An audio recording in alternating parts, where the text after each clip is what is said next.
moment, no? Although there are cases in the past, no, which already even the Supreme Court has ruled upon such cases, no. But again, this case would give a very apt opportunity again to guide as to future actions on the part of schools as well as coaches, no, so that there can be clear guidelines as to what to do in cases of off-campus activities. Do you think, Baka sabihin ninyo ako lang nagsasalita ha.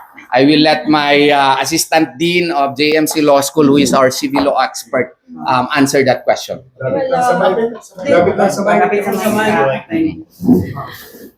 So there are a lot of causes of action that we are looking into.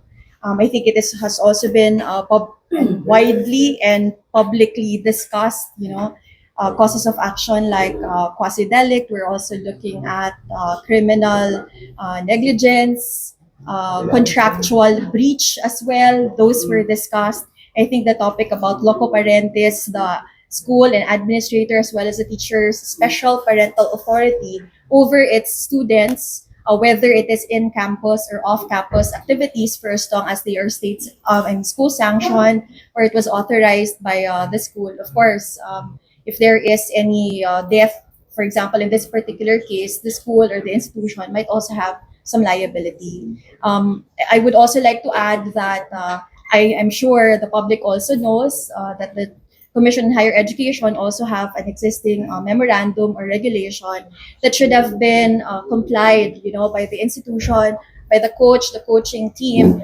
before they had their boot camp or activity in Dipaculao, Aurora. So this is also one thing that we are looking into, and which is why we are also very dependent, on the results or outputs or outcome of the investigation by government agencies, because as the Attorney Torion has mentioned, the repository of information is Ateneo. The witnesses are the coaches and the players themselves.